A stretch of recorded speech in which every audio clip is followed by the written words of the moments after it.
You have been busy. Years have passed quietly. Effort was spent. Time was consumed.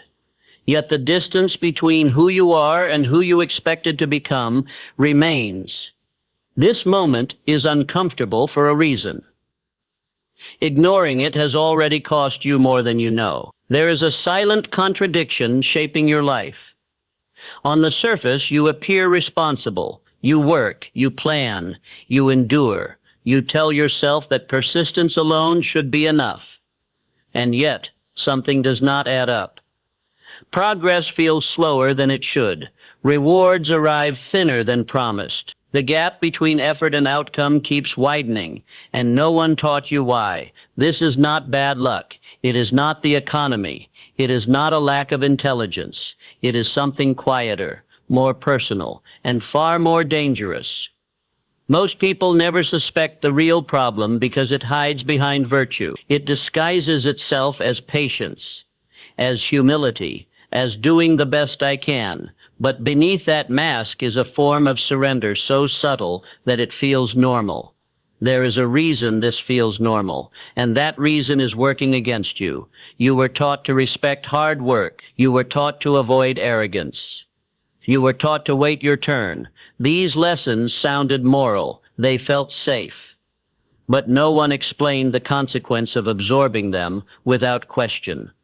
No one explained what happens when effort is disconnected from direction. Effort without direction does not build a future.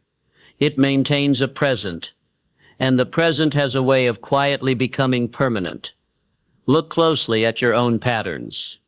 You do not lack desire. You imagine more.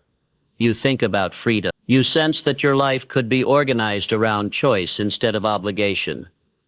But those thoughts remain vague, undefined. They appear, then dissolve. You return to what is familiar. That is not discipline. That is drift. Drift is not laziness. That is why it is so hard to detect. Drift is movement without command. It is action without authority. You wake up, respond to demands, solve problems placed in front of you, and call that a life. But notice something unsettling. Very few of those demands were chosen by you. This is where the quiet self-betrayal begins. When a person does not decide what they want with precision, something else decides for them. Circumstances, other people's expectations, old fears dressed as responsibility. The mind dislikes a vacuum. If you do not fill it with a definite purpose, it will be filled for you, and whatever fills it will not ask for your permission. This is why so many capable people feel tired but unfulfilled, busy but uneasy. They are expending energy without exercising authority. They are working inside a structure they never consciously designed. Over time, the mind adapts to this condition. It lowers its expectations. It stops demanding evidence of progress. It confuses survival with success. That confusion is costly. There is a force that responds only to clarity. It does not reward good intentions. It does not care about effort alone. It responds to decision, the definiteness, to a mind that knows where it is going and refuses to negotiate with doubt. Most people never activate this force because they were never taught how easily it is shut off. Fear does not usually arrive as panic. It arrives as reasonableness, as delay, as the voice that says, "Not yet," or "Be realistic," or "This is good enough for now." And each time you accept that voice, something in you weakens. Not your motivation, your authority. You begin asking permission from life instead of issuing commands to it. Consider this carefully. Why does procrastination feel so rational? Why does postponing your real ambition feel responsible? Because procrastination is not a time problem. It is an identity decision. Each delay quietly confirms a belief about who you are allowed to be. And once the mind accepts that belief, it begins organizing evidence to defend it. You start interpreting uncertainty as danger, criticism as threat, failure as identity, and the fear of poverty, whether you name it or not, tightens its grip. Not just fear of lacking money, but fear of lacking control, of being exposed, of discovering that you misjudged yourself. So you stay in motion, but not in command. This is why effort alone has betrayed you. History quietly confirms this principle, not through speeches, but through pattern. Those who reshaped industries did not outwork everyone first. They decided first. They defined an aim so clearly that doubt had nowhere to hide. Their minds aligned before their circumstances did. That alignment is rare, and it is uncomfortable, because the moment you become definite, you threaten your current identity. You disrupt routines that feel safe. You expose excuses you have relied on for years. The mind resists this exposure. It prefers familiar limitation to unfamiliar power. This is the tension you are feeling now. Something in you recognizes that your life has been governed by forces you never named. That recognition is dangerous, because once seen, it cannot be unseen. And the longer you delay responding to it, the louder it will become. There is an enemy behind your struggle. It has been patient. It has benefited from your silence. And you are closer to confronting it than you realize. You were taught that effort guarantees progress. That belief is comforting. It allows exhaustion to feel noble. It allows struggle to feel meaningful. And it is precisely why so many remain stuck. The enemy is not a lack of work ethic. If that were true, the hardest workers would live the most independent lives. They do not. The enemy is more subtle. It hides behind repetition, behind habit, behind the false safety of routine. The enemy is a conditioned mind that mistakes motion for direction. Look closely at how your days are structured. They repeat with slight variations. You solve similar problems. You chase similar deadlines. You feel productive, yet the larger trajectory of your life barely changes. That is not coincidence. That is control. Most people never meet the real enemy because it never announces itself. It does not shout. It whispers. It says, "This is just how things are." It says, "Be grateful." It says, "Don't risk what you have." And slowly, without drama, it replaces ambition with maintenance. This enemy thrives on fear, but not the kind you expect. Not panic, not terror. It thrives on socially acceptable fear. Fear of criticism. Fear of being misunderstood. Fear of choosing wrong and having no one to blame but yourself. These fears do not stop you from working. They stop you from deciding. Decision is dangerous to fear because decision collapses alternatives. Once you decide, you can no longer pretend. You can no longer hide behind options. You either move forward or confront yourself honestly. So the mind learns to delay. Delay becomes habit. Habit becomes identity. You start to see yourself as someone who is still figuring things out even when years have passed. You call it patience. You call it prudence. But underneath is avoidance of a deeper risk, the risk of defining a purpose and discovering what you have been unwilling to sacrifice for it. Here is the uncomfortable truth most people never hear. The mind will always drift toward the strongest suggestion it repeatedly accepts. If you repeatedly accept uncertainty, your mind organizes around uncertainty. If you repeatedly accept fear, your mind treats fear as instruction. If you repeatedly accept vagueness, your mind builds a vague life. This is not philosophy. It is mechanism. Every thought you allow to pass unchallenged is a form of autosuggestion. Over time, these suggestions harden into expectation. Expectation hardens into behavior. Behavior hardens into results. And then people look at their results and call them fate. But fate is often nothing more than unexamined repetition. Notice how fear disguises itself as logic. It asks reasonable questions at the wrong time. What if it fails? What if people judge you? What if you waste years? These questions sound intelligent, but they are never asked when you remain small. They only appear when you approach a threshold. Fear does not oppose comfort. It opposes change. and financial struggle is one of its favorite tools. The fear of poverty is not only fear of empty pockets. It is fear of exposure, fear of being seen as inadequate, fear of losing the approval that comes from staying predictable. This fear trains people to accept dependence while calling it stability. And once accepted, it governs behavior quietly. You begin choosing what feels safe over what feels true. You lower your aim so disappointment hurts less. You stop asking for what you want and start negotiating with what is available. And the longer this continues, the more foreign decisive thinking becomes. This is why motivation fades so quickly. Motivation requires belief. Belief requires expectation. Expectation requires a definite outcome. Without a clear outcome, the mind cannot generate sustained energy. It leaks effort in all directions. It becomes tired without becoming powerful. Those who mastered their circumstances understood this early, even if they could not explain it publicly. They did not wait for confidence.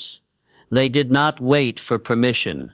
They trained their minds to accept a single dominating aim and reject all others. That training did not begin with action. It began with control over inner dialogue. What you repeatedly say to yourself about money, about opportunity, about your own capacity, becomes instruction. The subconscious does not argue. It executes. It does not judge truth. It responds to emotional repetition. This is why two people can face the same conditions and experience entirely different lives. One sees obstacles as signals to retreat. The other sees them as confirmation of direction. The difference is not intelligence. It is not luck. It is which voice was given authority. Right now, there is a voice inside you that has been running unopposed for years.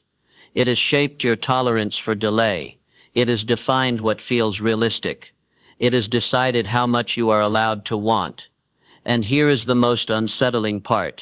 That voice is not you. It is a pattern you absorbed, a collection of fears inherited, repeated and never confronted. And until it is exposed, it will continue making decisions in your name. You cannot defeat an enemy you refuse to name. And once named, it does not leave quietly. The pressure you feel now is not accidental. Something in you is resisting the old command structure. Something is demanding a different level of control. But resistance always increases just before authority changes hands. What happens next will force a choice, and that choice will not be comfortable. There comes a moment when avoidance stops working. Not because circumstances change, but because the mind can no longer ignore what it knows. This is the break point. It does not arrive dramatically. There is no announcement. It arrives as a quiet exhaustion with excuses that once felt convincing. The stories you used to protect yourself begin to sound hollow. The patience you praised begins to feel like postponement. And for the first time, you sense that continuing as you are would require a kind of dishonesty you can no longer sustain. This moment frightens people, because at the breakpoint, external blame dissolves. You can no longer say, "I didn't know." You can no longer say, "I wasn't ready." You can no longer say, "I had no choice." Something inside you recognizes that you have been choosing all along, choosing comfort over command, choosing familiarity over authority, choosing explanation over execution. This recognition is painful because it threatens your self-image. You may have seen yourself as responsible, patient, and cautious. But now another interpretation emerges, one you did not want to face. That some of what you called wisdom was actually fear in disguise. And fear does not negotiate politely when it feels exposed. It tightens its grip. It accelerates doubt. It reminds you of every past mistake. It magnifies the cost of failure and minimizes the cost of delay. It tells you that changing now would invalidate years of effort. That is the final defense. Because if you admit that clarity could have come earlier, you must also admit that drift was not forced upon you. Most people retreat at this point. They numb the discomfort. They distract themselves with productivity. They return to motion without direction and call it relief. The mind is skilled at restoring equilibrium, even when that equilibrium is limitation. But a few do something else. They stop running. They sit with the discomfort long enough to see it clearly. And what they discover is unsettling, but freeing. They discover that fear has no creative power, only veto power. Fear cannot build. It can only block. It does not generate ideas. It only questions them. It does not choose a future. It only resists one. This is why the collapse of resistance feels like falling. You have relied on fear to define your boundaries for so long that removing it feels like losing structure. The mind panics because it must now operate without its old governor. This is where many misunderstand faith. Faith is not optimism. It is not denial.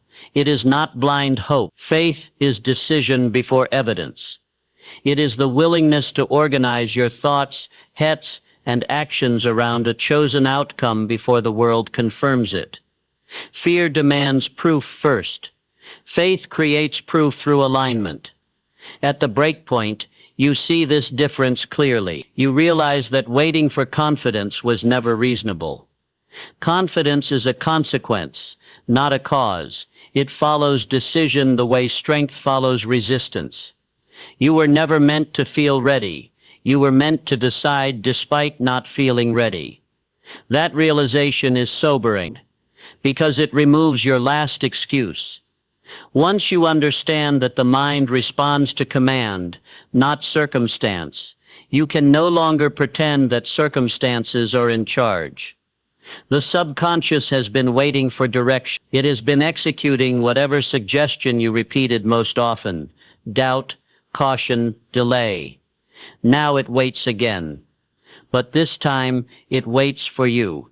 This is the point where identity begins to crack. You start to see yourself not as a victim of conditions, but as the operator of a system you never learned to control. The anger you may feel is not destructive. It is clarifying. It signals the return of authority. Yet authority carries responsibility. If you choose deliberately, you must live deliberately. No more hiding behind busyness. No more blaming timing. No more mistaking effort for alignment. This is why the breakpoint feels dangerous. Because once crossed, you cannot go back to unconscious drift. Even retreat becomes a choice. Even stagnation becomes self-inflicted. The comfort of ignorance is gone. And something else becomes visible now, something most people never see.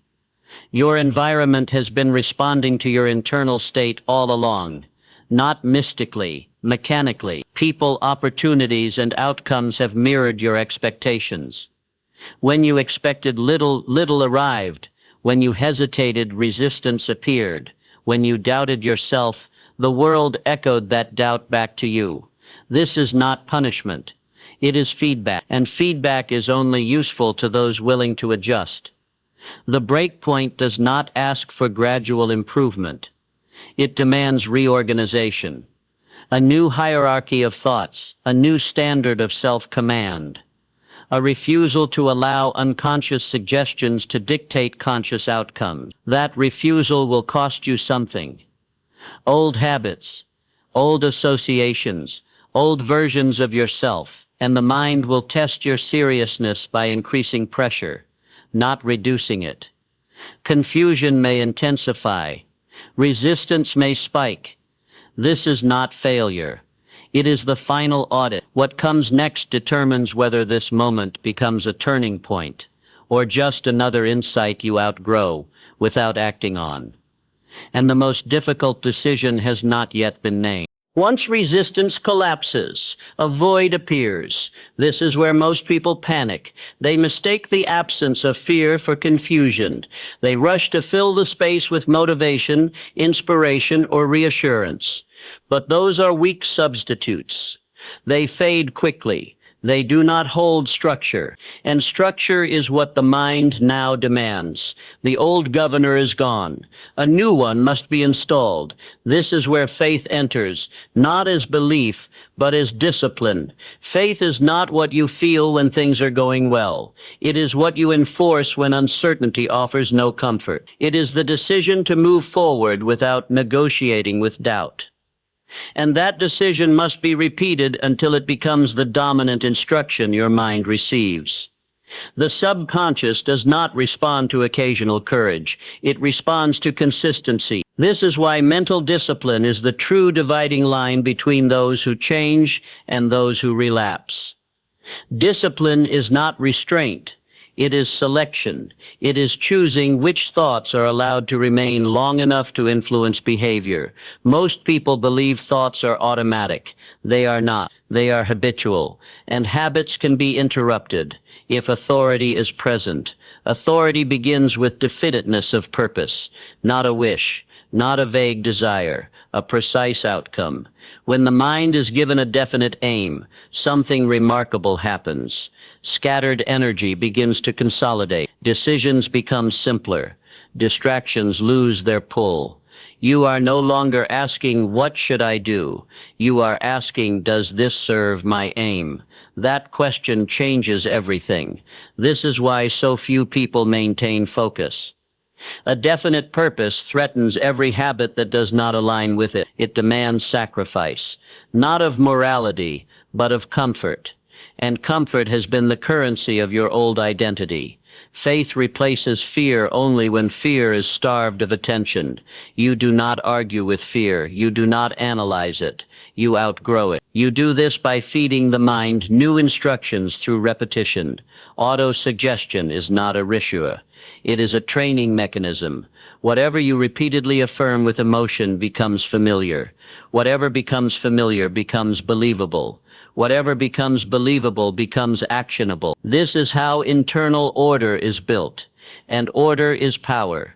But there is another force that must be addressed now, one that determines whether this transformation stabilizes or collapses. Isolation.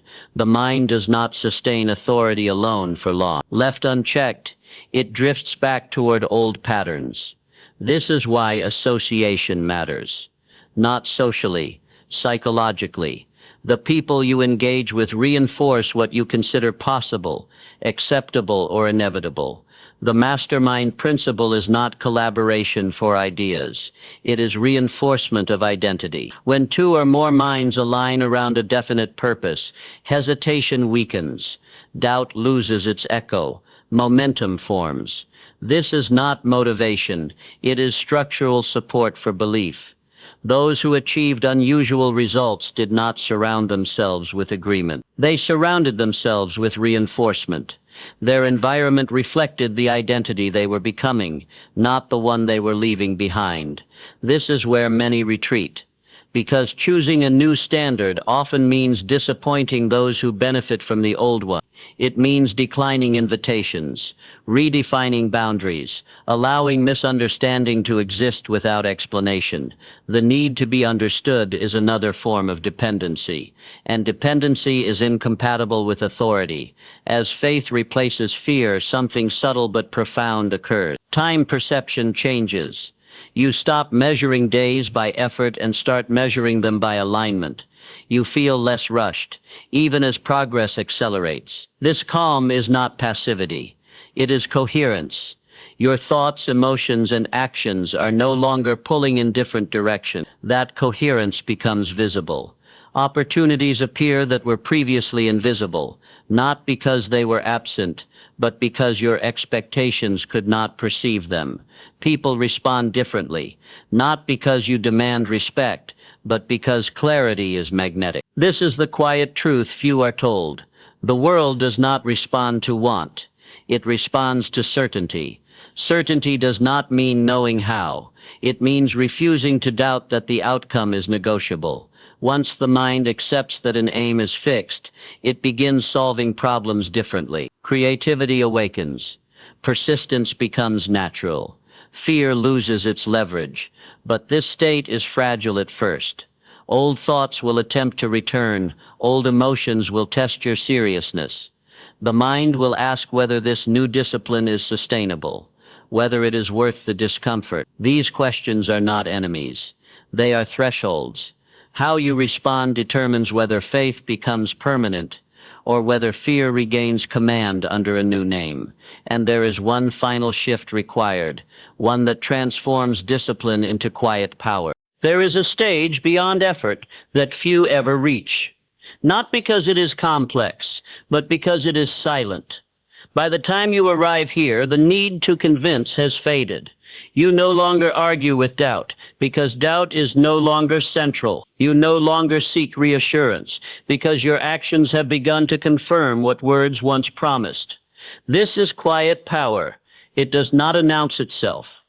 It does not rush. It does not explain. It operates from an internal order so stable that external noise loses authority. You feel it most clearly when something unexpected happens and you do not panic. You respond. That response is not emotional. It is structural. Your mind has been reorganized around decision rather than reaction. You are no longer driven by fear of loss because your sense of direction is not dependent on conditions. You know what you are moving toward. And that knowledge simplifies everything. This is where people misunderstand success. They think it is accumulation. They think it is visibility. They think it is freedom from effort. It is none of these. Success is command over self. When that command is present, wealth becomes a byproduct rather than a pursuit. Not because money is unimportant, but because it responds to the same laws as everything else. It flows toward clarity, confidence, and coherence. You see this pattern repeated across history, though it is rarely explained. Those who reshaped industries did not obsess over reward. They obsessed over precision of aim. The reward followed as consequence, not motivation. By now you have felt the shift. Your thinking is slower, but sharper. Your decisions are fewer, but firmer. Your energy is no longer scattered. You have stopped negotiating with yourself. This is the most dangerous change a person can undergo. Dangerous to mediocrity, dangerous to dependence, dangerous to every system that benefits from your hesitation. You no longer need to tow your intentions. They are visible in your behavior. You no longer need to defend your choices. They are reinforced by results. Even failure changes its meaning here. Failure no longer threatens identity. It becomes feedback, data. You adjust. You continue. There is no drama in this, only refinement. And something else becomes clear now, something subtle but irreversible. Time begins to work with you. When your actions are aligned with a definite purpose, delay loses its emotional weight. You understand that progress is cumulative, that discipline compounds, that the mind once trained does not easily revert to chaos. This is why the transformation feels permanent, not because you are perfect, but because you are conscious.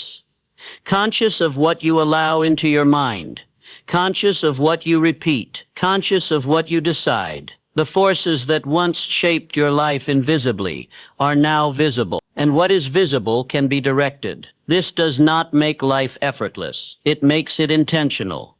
You move with less noise, less explanation, less resistance, and more inevitability. That is the quiet power most people sense, but never reach. Not because it is hidden, but because it requires a level of self-honesty few are willing to sustain. You are no longer waiting for permission. You are no longer drifting. You are no longer asking whether you are capable. You are acting as someone who has already decided. And from this point forward, every result, financial or otherwise, will reflect that decision.